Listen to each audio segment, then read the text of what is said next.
우리 말씀을 함께 찾아서 읽어보시겠습니다. 이사야서 61장 11절 말씀입니다. 이사야서 61장 11절 말씀입니다. 61장 11절을 우리 같이 함께 읽어보시겠습니다. 땅이 싹을 내며 동산이 거기 뿌린 것을 옴돋게 함같이 주 여호와께서 공의와 찬송을 모든 나라 앞에 솟아나게 하시리라. 아멘.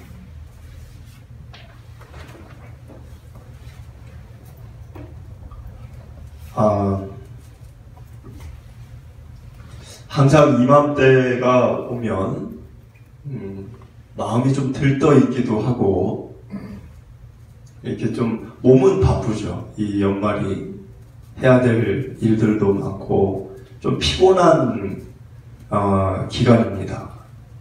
모임도 많고 뭐 일도 많고 분주하고 근데 사실 매우 중요한 시기이긴 한데 너무 바쁘다 보니까 너무 분주하다 보니까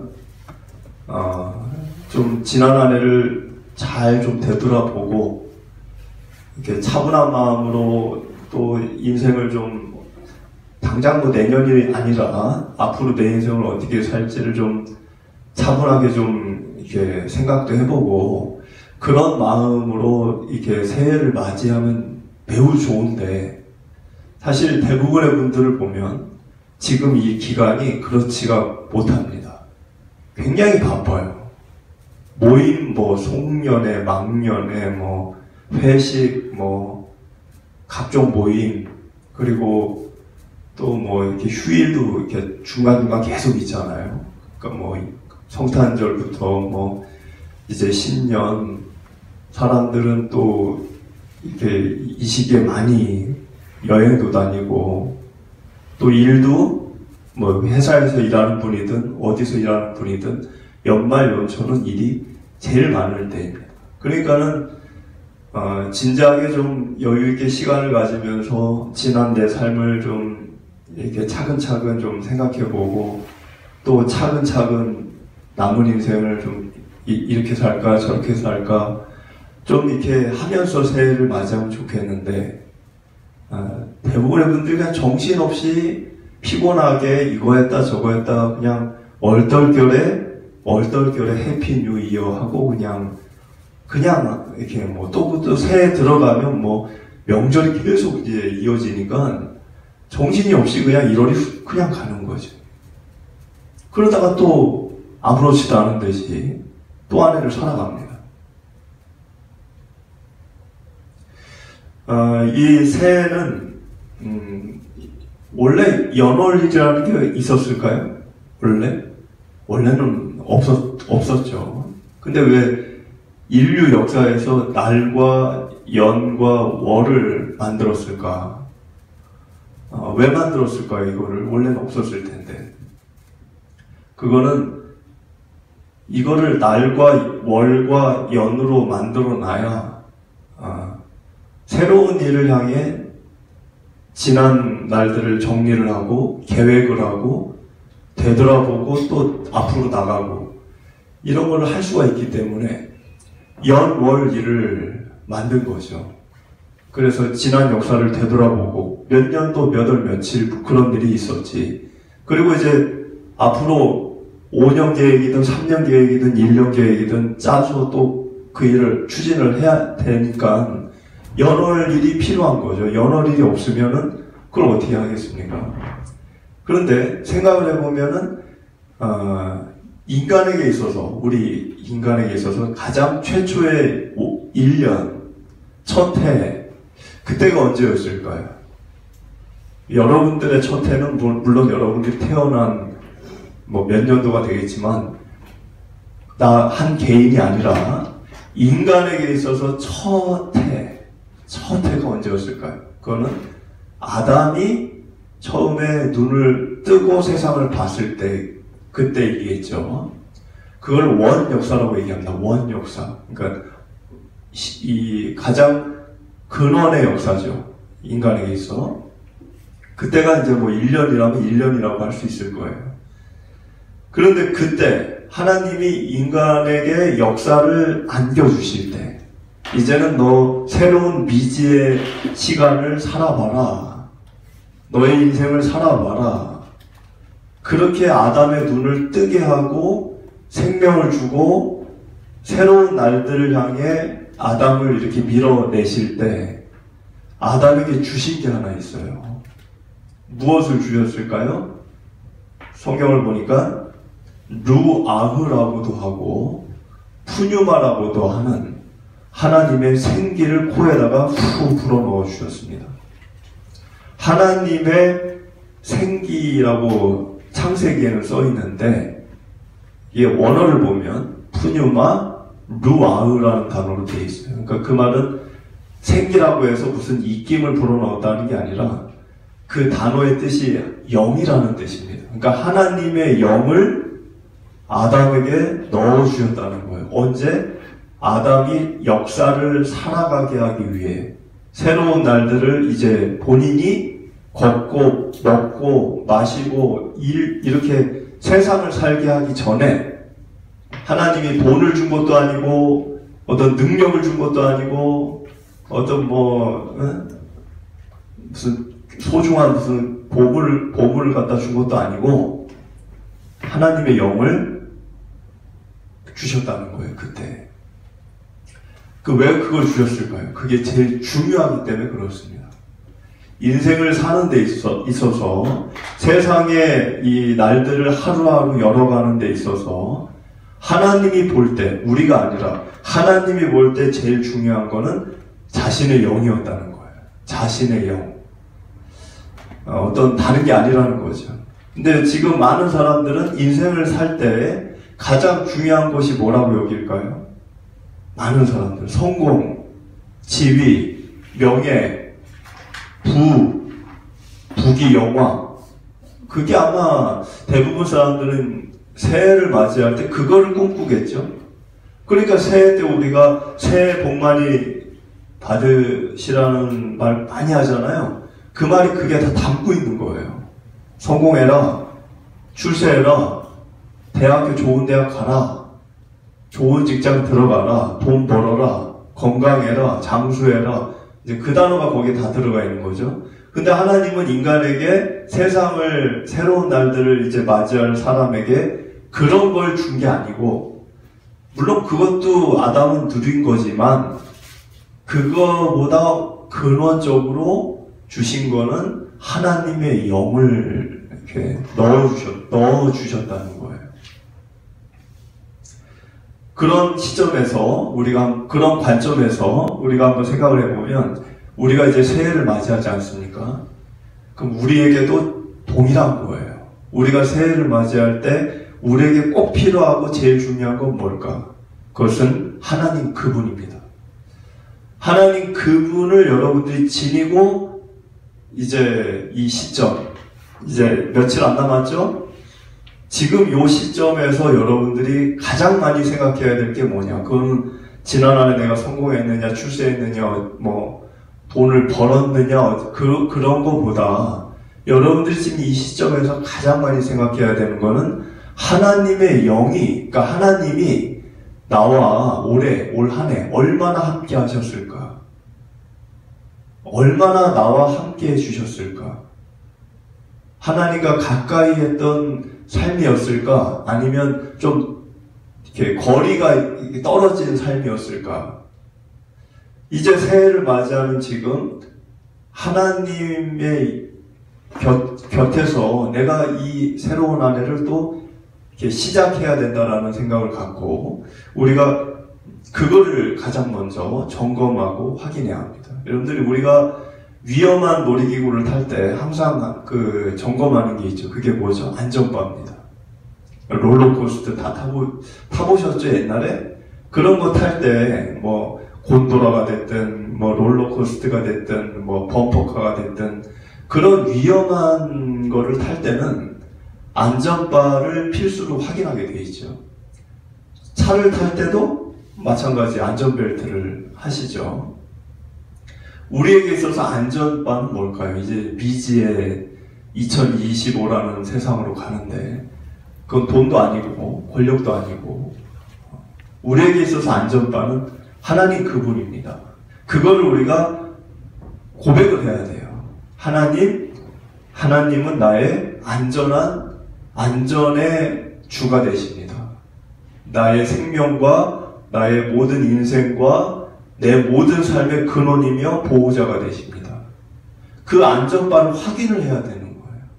만약에 그 안전바가 내 몸에서 멀어져 있는 상태에서 여러분들이 새해를 들어가게 되면 삶이 호락호락하지 않으시잖아요. 때로는 이 나락으로 떨어지기도 하고, 경사에서 돌기도 하고, 그럴 때 여러분들이 위험해질 수 있는 거죠. 지푸라기를 잡으면 안 되죠. 하나님 그분을 점검해야 합니다. 지금 나는 새해를 맞이할 지금 준비가 되어져 있는가? 하나님 그분이 나의 보호자라고 하는 것을 내가 굳게 믿고 있는가? 시간은 굉장히 빨리 가는 것 같습니다. 그래서 이건 마치 고속열차 탄 것 같아요. 여러분들 그런 말 많이 하죠. 시간이 참 빠르네요. 세월이 너무 빨리 갔네요. 이런 말을 종종 하시잖아요. 그 말은 맞죠. 마치 그것은 고속열차와 같습니다. 우리가 기차를 타면 기차는 조용해요. 잠도 자고 먹을 것도 먹고 편안한 마음으로 대화를 나눕니다. 근데 밖에서 보면 어떤가요? 그 기차가 엄청 빨라요, 사실. 밖에서 봤을 때는. 지나치는 거를 보면 사람이 놀랄 정도로 얼마나 굉음을 내면서 확 지나가는지 모르죠. 근데 안에 있는 사람들은 그 기차가 빠르다는 걸 못 느껴요. 졸기도 하고, 여유있게 핸드폰을 하기도 하고, 먹기도 하고, 수다도 떨고, 그러죠. 근데 밖에서 봤을 때는 어마어마한 속도죠. 우리 인생이 그와 같다는 겁니다. 우리는 살면서 하루하루가 빨리 간다는 생각을 잘 못해요. 그러니까 때로는 게으르게 살기도 하고, 때로는 그냥 허송세월을 보내기도 하고, 때로는 무의미한 시간을 갖기도 하고, 그러는데 지나고 보면 어떻습니까? 시간이 굉장히 빨리 갔다. 이런 말을 하게 되죠. 이런 우리의 삶이라는 거죠. 우리에게 오늘 주보에도 나와 있지만, 유년기, 청년기, 노년기 그 그림이 나와 있잖아요. 오늘 주보에도, 그런 시기가 금방 간다는 거죠. 그래서 우리가 이렇게 빨리 가는 이 하루하루, 이 시간들, 여기서 놓치면 안 되는 것이, 하나님의 하나님의 그분이 내 곁에 계시는가. 나와 오늘, 지난 한 해, 지난 한 주, 지난 어제, 하나님 그분이 나와 함께 하셨을까? 아니면 내가 주님으로부터 멀어져 있었을까? 늘 우리는 그거를, 이렇게 되짚어 봐야 합니다. 그래서 1절을 보시면 그 말이 나와 있어요. 어떤 말이죠? 주 여호와의 영이 하나님의 영이죠. 주 여호와의 영이 내게 내리셨으니 하나님의 영이 나에게 왔다는 겁니다. 이는 여호와께서 내게 기름을 부으사 가난한 자에게 아름다운 소식을 전하게 하려 하심이라. 나를 보내사 마음이 상한 자를 고치며 포로된 자에게 자유를, 갇힌 자에게 노임을 선포하며. 여러분들, 우리가 하나님의 영이 없으면 우리는 육체만 갖고 사는 겁니다. 하나님의 영이 없으면 진흙에 불과한.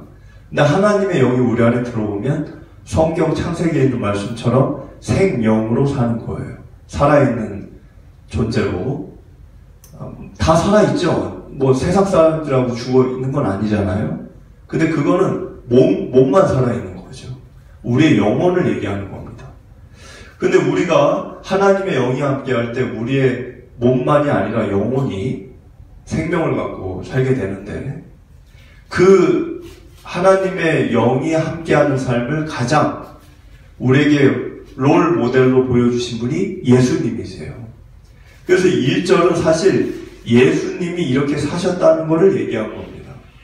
예수님이.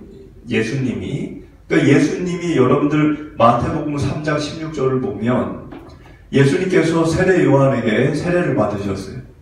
그때 세례 요한이 감히 제가 어찌 주님께 세례를 행합니까? 도리어 제가 주님께 세례를 받아야죠. 그랬는데 예수님이 우리가 이렇게 해서 의를 이루는 것이 좋겠다. 그래서 세례 요한이 예수님께 세례를 행합니다. 그때 하늘에서 그 장면을 보면 성령이 비둘기같이 이렇게 내려가지고 예수님 위에 성령이, 그러니까 하나님의 영이 예수님께 임하는 장면이 나와요. 그 세례를 베풀 때. 그리고 이제 주님이 이제 그때부터 본격적인 주님의 일을 사역을 시작하시죠. 그래서 오늘 1절 말씀이 그걸 얘기하는 건데 주 여호와의 영이 예수님께 내렸고, 여기 내게라는 게 예수님을 얘기하는 거죠. 예수님께 내리셨고 여호와께서 기름 부음을 받으사, 그러니까 기름 부음, 왕, 제사장, 선지자 이런 자들이 기름을 머리에다 붓는 건데 세례를 받은 거를 그처럼 묘사를 한 거죠. 그래서 예수님이 세례를 받고 성령을 받고 하나님의 영이 부어지고 하나님의 영이 함께 하실 때 가장 먼저 한 일, 여기 지금 나오죠. 가난한 자에게 아름다운 소식을 전했다. 가난한 자는 돈이 없어서 가난한 자를 얘기하는 게 아닙니다. 여기서 가난한 자는 마태복음 5장 3절에 나와 있는 것처럼 심령이 가난한 자를 얘기하는 거예요. 그러니까 마음이 가난한 자. 돈이 없어서 가난한 게 아니고. 그러니까 예수님께서 하나님의 영이 자신에게 임하셨을 때, 그리고 나서 예수님 세례를 받고 딱 일어나가지고 예수님이 뭘 했느냐? 뭘 하셨죠? 복음을 전하셨어요. 회개하라, 천국이 가까웠느니라. 사람들이 듣던 안 듣던 비웃던 조롱하던 가는 곳곳마다 말씀을, 복음을, 하나님의 나라를, 천국을, 회개를 전하셨어요. 지금 그 장면을 지금 묘사한 거예요. 가난한 자에게 아름다운 소식을 전했다. 가난한 자는 돈이 없어서 가난한 게 아니라 마음이 가난한 자를 얘기한 거예요. 그러니까 마음이 부자인 사람이 있고 마음이 가난한 자가 있습니다. 마음이 부자인 사람은 절대로 남의 말을 듣지 않습니다. 왜? 본인의 마음에 지금 다른 생각들로 가득 차 있어요. 그런데 밥을 드실 때 내가 배가 부를 정도로 많이 먹었잖아요? 그러면 정말 비싸고 좋은 음식을 누가 나에게 갖다 줘도 먹을 수가 없어요. 왜? 이미 내 배가 지금 부르기 때문에. 마음이 부자라는 이야기는 다른 마음을 품을 수 있는 공간이 마음속에 없는 사람입니다. 근데 마음이 가난한 자는 여러분 배가 고프면 어떤 음식이든 먹죠. 먹는데 어려움이 없죠. 내가 배가 고프니까. 그러니까 마음이 가난한 자는 내 마음에 빈 공간이 있기 때문에 주님의 말씀, 주님의 그 뜻을 마음에 받아들일 공간이 있는 거예요. 그러니까는 지금 마음이 가난한 자에게 예수님께서 아름다운 소식이 복음인데 그 복음을 전하셨다는 거죠. 그래서 그 복음을 전해 들은 이들에게 어떤 일들이 일어났느냐. 여러분들이 말씀을 전해 듣고 여러분들이 말씀을 계속 생각하고 곱씹어보고 마음으로 이렇게 받아들이면 여러분에게도 일어나는 일이지만 1절에 있는 것처럼 그 복음을 들었더니 마음이 상한 자가 고쳐지고 세상을 살면서 마음이 찢어지고 마음이 망가지고 병들고 내려앉고 마음이 힘들죠. 지금 한 해 사셨잖아요. 한 해를 살면서 마음이 힘들죠. 근데 그 마음이 힘든 게 인생인데 주님의 말씀을 통해 그 마음이 고쳐지고 마음이 상한 자가 고쳐지고 그리고 1절에 포로된 자에게 자유를, 그러니까 이 포로라고 하는 거는 어디 전쟁 포로 얘기하는 게 아니라 우리가 이 세상의 흑암의 세력, 어둠의 세력, 이 세상의 죄악과 많은 것들에 의해 우리가 포로된 자처럼 끌려다니고 산다는 거예요. 돈에 끌려다녀, 명예에 끌려다녀, 욕심에 끌려다녀, 욕정에 끌려다녀. 그 끌려다니는 포로와 같은 우리가 자유함을 얻고, 언제? 주님의 말씀을 내가 받아들일 때, 내 마음에 가난한 마음, 내 마음속에 주님의 마음이 들어올 때, 그때 내가 세상으로부터 잘못된 것에 의해 이쪽 저쪽으로 끌려다녔던 포로와 같았던 내 삶이 자유로워지고, 그리고 갇힌 자에게 노임을 선포한다. 그러니까 내가 이제 그런 죄와 사망과 세상의 그런 것들에 갇혀 지내는 그런 나에게 놓여지는 일들이 일어난다는 겁니다. 2절을 보면 그렇게 돼서 예수님이 그런 일을 하시고 십자가에서 죽으셨잖아요. 그 예수님이 그렇게 하시고 나서 우리에게 주어진 게 뭐냐? 은혜가 온 겁니다. 은혜라는 게 뭐죠? 그것은 값없이, 돈 주고가 아니고, 우리가 뭐 돈 주고도 아니고, 값이 없이 하나님의 죄사함의 그 은총을 그냥 누린 겁니다. 그리고 아무 대가를 지불하지도 아니하고 오늘날에서도 죄를 싸워 이길 능력을 하나님께 거저 받는 거예요. 그게 은혜죠. 그래서 2절을 보면 여호와의 은혜의 해가 열려졌다는 거죠. 여호와의 은혜의 해가, 예수님이 아까 1절처럼 성령을, 하나님의 영을 부어지고 가난한 자에게, 마음이 가난한 자들에게 복음을 전하고 그들을 세상으로부터 이제 억눌린 것들을 건져주시고 그 일을 이루시기까지 십자가에서 죽으셨을 때, 그때 여호와 하나님의 은혜 시대가 열려졌다는 거예요. 이 세상에. 그리고 또 한 가지, 2절을 보니까 보복의 날이라는 단어가 나와. 보복의 날. 이 말은 누구를 보복한다는 거죠? 예수님의 이러한 사역을 통해 사단, 마귀, 흑암의 권세, 이 죄와 사망, 그것들을 응징을 하고 보복을 한다는 거죠. 그러니까는 지금 우리 눈에는 보이지 않지만 죄와 사망의 권세와 하나님의 그 거룩하심과 의로운 그 두 개가 싸우고 있는 거예요. 지금도. 여러분들도 마찬가지. 여러분들 마음 안에 죄를 짓고 싶은 생각이 들 때가 있고, 반대편으로는 이러면 안 되지 라는 내면의 전쟁이 있잖아요. 내면에. 이 세상 전체도 그런 게 있고, 그래서 하나님이 보복을 하고 응징을 한다는 거예요. 예수님의 이러한 사역을 통해. 그래서 어떤 일을 이루시려고 한다? 슬픈 자를 위로하려고 한다. 이 슬픈 자라고 하는 거는 죄의 값을 치르고 있는 자들을 얘기하는 거예요. 죄의 값. 죄의 값이 뭐죠? 생로병사. 그게 죄의 값이에요. 원래 인간은, 아담이 생로병사가 없었어요. 근데 왜 우리가 지금 병들고 죽고 일하다가 지치고 피곤하고 또 늙고 왜 우리가 이렇게 살죠? 그게 우리 인생의 모든 고생이잖아요.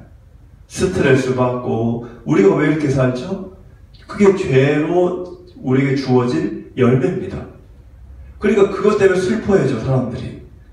늙는 거를 슬퍼해, 병든 거를 슬퍼해, 죽는 거를 슬퍼해, 돈이 없는 거를 슬퍼해, 뭐 어디 가서 고되게 일을 해야 되니까 그게 슬프고, 그 슬픈 자들, 죄의 값을 치르고 있는, 병든 그러한 인생의 길을 가는 자들을 위로하셨다는 거예요. 그 일을 이루셨다는 거죠. 예수님을 이 땅에 보내셔서. 그래서 3절을 보면 하나님의 계획은 뭐냐? 하나님의 계획은 이 3절에 보니까 슬퍼하는 자에게 화감을 주고, 그래서 죄를 대신하겠다. 여러분들 죄라고 하는 거는 뭐냐면 구약시대 문화인데, 죄인들이 머리에다가 재를 뒤집었습니다. 그 죄인들이 머리를 그 나무 태운 재 있잖아요. 나무 태우고 나온 재. 그거를 가루죠. 그거를 머리에다가 이렇게 묻히고 다니는 거예요. 그게 무슨 표현이냐면 나는 죄인이라는 얘기예요. 죄를 머리에. 그런데 하나님께 그렇게 나아가는 사람들. 하나님, 저는 죄인입니다. 2024년 저는 참 많은 과오가 있었고 주님 앞에 부끄러운 죄인입니다. 그렇게 나가는 자들에게 하나님이 뭘 해준다? 지금 3절을 보니까 화관은 꽃으로 만든, 지금 저기 걸려있는 저런 관이죠. 꽃으로 만든 관이에요. 아름다운 관. 죄를 털어주시고 그걸 씌워주신다는 거죠. 죄를 용서해 주시고 죄를 사해 주시고 아름다운 관을, 의로운 면류관을 우리에게 씌워주시겠다는 거예요. 그리고 기쁨의 기름, 그 슬픔을 대신하며. 그러니까 슬픔, 아까 슬픔의 근원이 뭐라고 그랬어요? 죄라고 그랬잖아요. 죄의 값이 그거예요. 생로병사. 그러니까 죄 때문에 우리가 지금 인생이 어려운데 그 슬픔에 있는 인생들에게 하나님이 뭘 주시겠다? 우리가 생로병사를 없앨 수는 없어요. 우리가 그건 없앨 수가 없지만 하나님도 그걸 없애게 해주시진 않아요. 왜? 그건 우리의 죄의 결과에 대한 책임을 져야 되기 때문에 그걸 면제해 줄 수는 없습니다. 그 누구나 주는 거죠. 근데 대신에 하나님이 우리에게 주는 게 있어요. 그걸 견딜 수 있도록. 그게 기쁨이에요. 기쁨. 그래서 여기 보니까 3절에 기쁨의 기름을 우리에게 부어주셔가지고 슬픔을 대신하겠다. 그리고 찬송의 옷으로 근심을 대신한다. 그러니까 근심이 있죠, 인생에. 여러분들 이제 새해를 바라보실 때 근심이 있으십니까? 아, 내년 또 어떻게 살아야 되나? 이 24년도도 겨우겨우 살았는데 근심이 있을 수 있죠. 근데 그 근심을 갖고 있는 주님의 백성들에게 주님이 주시겠다고 한 거는 근심 자체의 문제를 해결해 주겠다는 게 아니에요. 근심 자체의 원인이 되는 그 문제는 내가 해결해야 되는 거예요. 근데 대신 하나님이 우리에게 주시겠다고 한 거는 찬송의 옷입니다. 찬송의 옷. 그러니까 지금 이 3절은 재 대신 화관, 슬픔 대신 기쁨, 근심 대신 찬송의 옷을 주시겠다는 거예요. 누구에게? 하나님의 영을 가까이 하는 자들에게. 그래서 하나님의 영이 이제 새해를 시작해 나가는 여러분들에게 가장 중요한 거라는 거예요. 4절을 보면 하나님이 원하시는 것은 우리들의 마음이 황폐해져 있다는 거죠. 여러분들 지난 한 해 2024년을 이렇게 보시면서 지치시기도 하고 마음이 지치고 몸도 지치고 내일이 안 보일 수도 있고 그게 마음이 황폐해진 거예요. 근데 4절을 보니까 오래 황폐된 곳, 우리들의 마음이죠.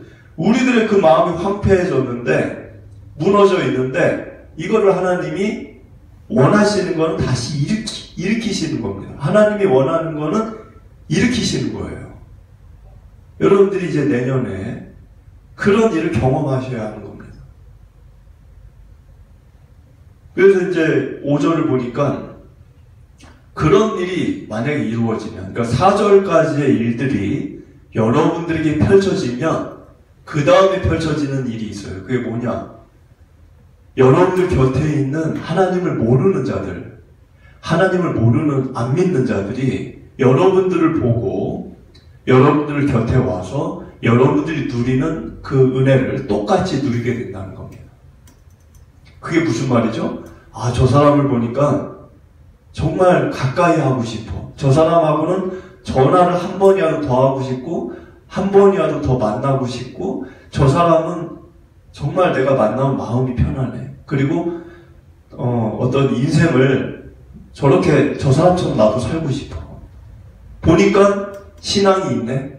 그래서 나도 하나님을 믿으면 저 사람처럼 될까? 그래서 그 사람이 여러분들처럼 신앙을 갖고 여러분들이 누리는 은혜를 똑같이 누리게 되는 일들이 일어나는 거죠. 그게 5절이에요. 그게 5절. 여기 외인이라고 하는 거. 이 외인은 밖에 있는 사람이죠. 하나님을 안 믿는 자들이에요. 하나님을 안 믿는 자들이 4절과 같이 살고 있는 나를 보고 너희 양떼를 친다. 그리고 너희 농부와 포도원지가 된다. 여러분들 이 양떼와 포도원이 뭡니까? 이스라엘에게 있어서 양과 포도는 주 소득원이에요. 우리는 벼농사를 짓지만 이스라엘 사람들은 농사를 짓지 않습니다. 이 당시에 하는 거라고는 양 키우고 염소 키우고 그리고 이제 뭐 포도 그거 하는 거예요. 그게 축복의 근간이에요. 그들에게 있어. 그거를 그 축복의 근원이 되는 그 근간들을 외인들이 같이 나누게 된다는 거죠. 그 얘기는 내가 4절과 같이 살면 외인, 하나님을 안 믿는 이들이 나의 축복을 나누게 된다는 거예요. 나의 축복을 내 곁에 와서 나와 같이 이 양을 키우고 나와 같이 풍성하게 포도 농사를 지으면서 그들도 그걸 가져간다는 거죠.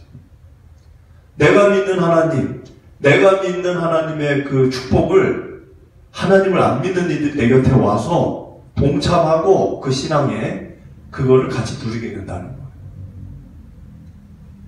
6절을 보면 그래서 우리가 어떤 일컬음을 받아요? 저 세상에서 크리스찬들이 어떤 일컬음을 받아야 될까요? 빛과 소금이다. 이런 평가를 우리가 좀 받기를 원하는데 사실 참 마음이 좀 무거운 거는 빛과 소금이라는 소리를 우리가 들어야 되잖아요. 세상에서. 근데 세상 사람들이 우리를 오히려 불쌍하게 보는 이런 안 좋은 일들, 오히려 세상 사람들이 우리를 걱정하는. 지금 6절을 보니까 오직 너희는 여호와의 제사장이라 일컬음을 받는다. 이게 빛과 소금이에요. 하나님의 제사장이라는 소리를 듣는다는 거죠. 사람들에게.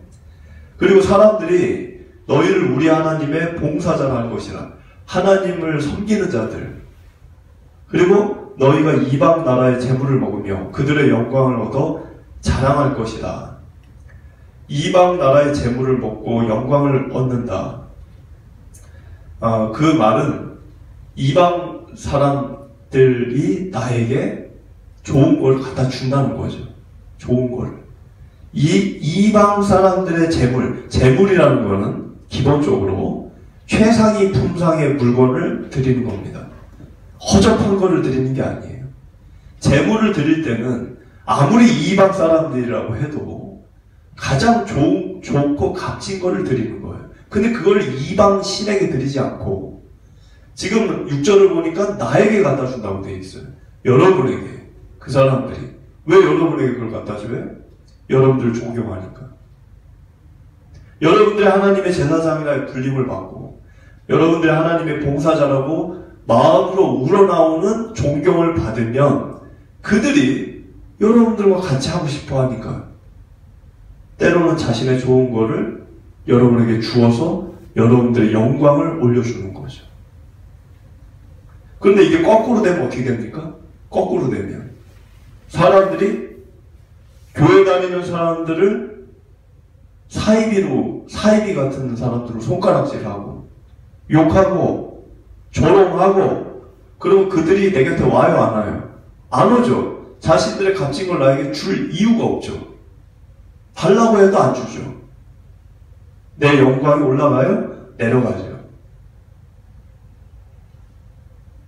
여러분들 지금 이 상황 하나님의 계획이에요. 하나님의 계획과 실제 우리의 삶이 다를 수 있습니다. 왜?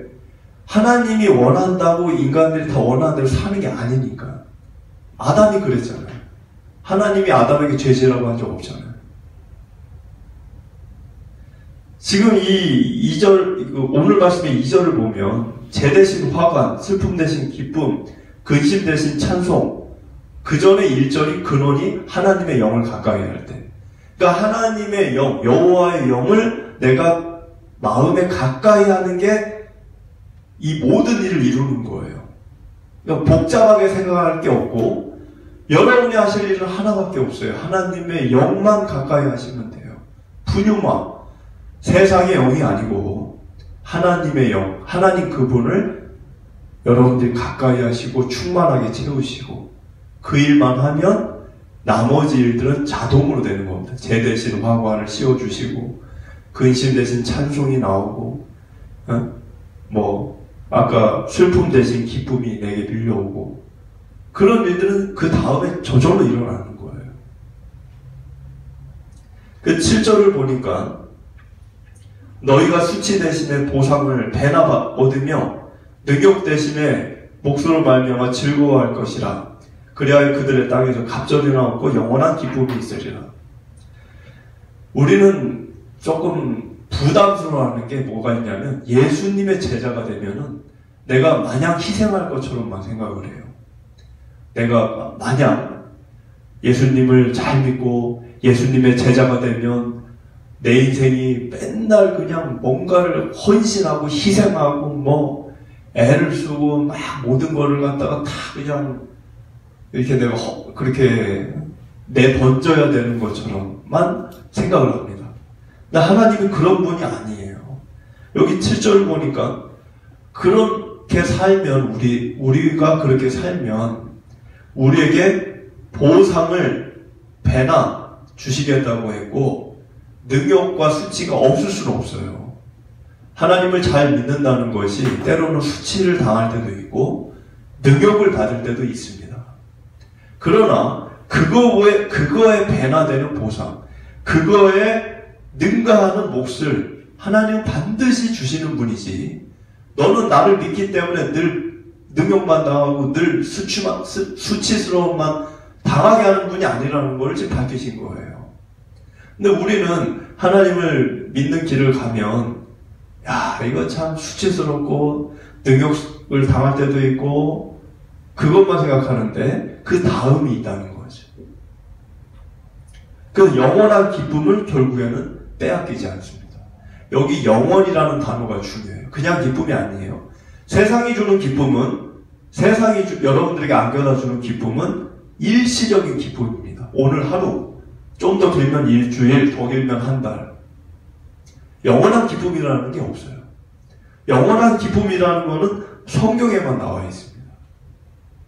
영원하다는 거는 어떤 거죠? 결국 이거는 내 상황을 초월하는 거예요. 그러니까 사람이 살다 보면은 내리막도 있고 오르막도 있고 곤두박질 칠 때도 있고 막 별의별 일들이 많잖아요. 그런데 영원한 기쁨이라는 거는 내 삶이 어떻게 되든 간에 내 마음에 있는 기쁨은 변함이 없는 것을 얘기하는 겁니다.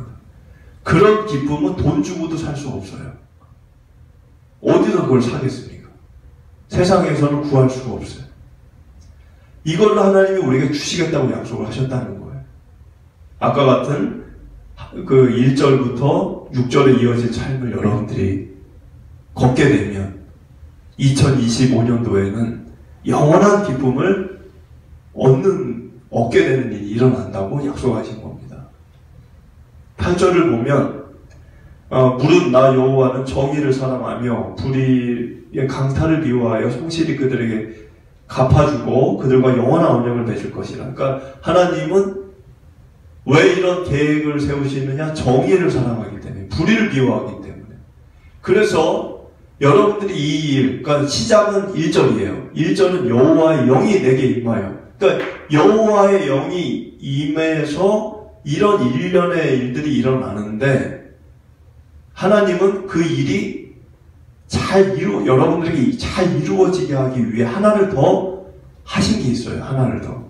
그게 뭐냐? 새 언약을 맺으신 거예요.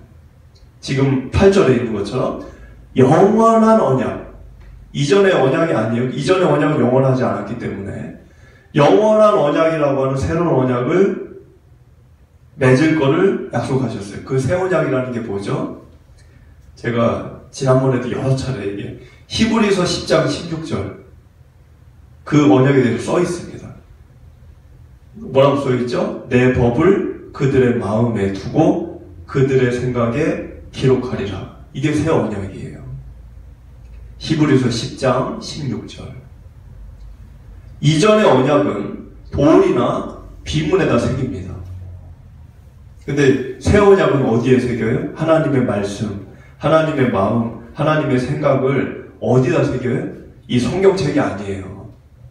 어디다 새긴다고요? 여러분들의 마음과 생각에 아주 그냥 깊이 각필시킨다는 거예요.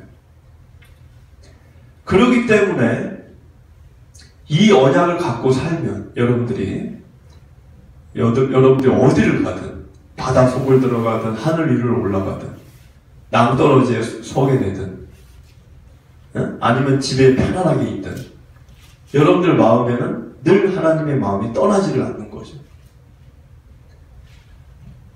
구절을 보시면 구절에 이제 이런 말이 나오죠. 자손 얘기가 나오고, 근데 여기 자손 후손 구절에 이거는 이스라엘의 후손들 얘기하는 게 아니에요. 그건 육적인 이스라엘이고 뭐 영적 이스라엘 이렇게 말할 수도 있지만 하나님의 백성 또는 하나님의 선택받은 자들 이렇게도 얘기할 수 있지만 여기 자손은 이스라엘의 그 후손을 얘기하는 게 아니라 영적인 선택받은 하나님의 백성들을 얘기하는 겁니다. 그 자손들을 이제 그 하나님의 영적인 선택받은 하나님의 자녀들 이들이 어디를 가든 세상 어디를 가든 복을 받게 하겠다 약속하신 거예요. 지금 9절은 그 9절 마지막에 복받은 자손이라 인정하리라. 그러면서 10절은 이런 거죠. 그래서 내 인생이 어떻게 돼요? 너무 기쁜 거죠. 하나님이 늘 나와 함께 하시고 하나님이 나에게 모든 축복을 주시고 나는 하나님과 같은 마음, 같은 생각으로 늘 살고 있고 그러니 기쁘죠. 그래서 10절에 내가 여호와로 말미암아 크게 기쁘다. 왜 기뻐요? 왜 기쁘겠습니까? 내 인생이 영광스러운 하나님의 그 수준에서 사는 거예요. 그래서 내 영혼이 육이 아닙니다. 육체가 아니에요. 내 영혼이 나의 하나님으로 즐거워한다. 그러면서 고백하기를 나는 구원을 받았고 구원의 옷을 입었다. 구원을 받았고 뒤에 겉옷은 이게 속옷은 구원인데 겉옷은 공의예요. 그러니까 여러분들이 속옷이 다 입고 계시죠? 속옷이 구원이에요. 그럼 속옷만 입어요? 겉옷도 입잖아요. 그게 공의예요. 구원과 공의를 다 겸비하고 사는 거예요. 근데 구원이 없이 공의를 추구한다? 그것도 이루어질 수가 없습니다. 지난번에 얘기했듯이 세상에서 얘기하는 공의와 성경에서 얘기하는 공의의 이 기준이 달라요. 11절을 보면 그래서 하나님이 이 일들을 이루기 위해 약속하신 것이 이새의 한 뿌리에서 싹을 내겠다. 그게 예수님이죠. 그래서 11절에 땅이 싹을 내며 동산이 거기 뿌린 것을 움돋게 함같이 주 여호와께서 공의와 찬송을 모든 나라 앞에 솟아나게 하시리라. 그러니까는 이제 이 땅에 다윗의 이새의 한 줄기에서 난 싹, 그 예수 그리스도를 이 땅에 보내셔서 그 싹으로 말미암아 그 하나의 미랄이 돼가지고 100배, 1000배, 10,000배 수많은 이제 싹들이 또 나오는 거죠. 예수님의 12제자가 순교를 했고 수많은 사람들이 순교를 하면서 또 어마어마한 일파만파, 그래서 순이 돋고 우미 돋고 열매를 맺고 과실을 맺고 그런 일들, 그래서 온 세상에 하나님의 공의와 온 세상에 하나님의 찬송이 일어나게 할 거를 이사야를 통해 하나님이 계획하셨고 그 일이 지금 이루어졌고 또 져가고 있다는 거죠.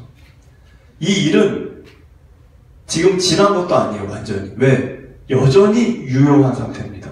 이 일이 가동이 되고 있다는 거. 계속 하나님의 이 진리의 이 어떤 이 룰은 돌아가고 있는 거예요. 지금도 하나님 입에서 나간 말은 그냥 땅에 떨어지는 게 아니에요. 계속 돌아가는 거예요.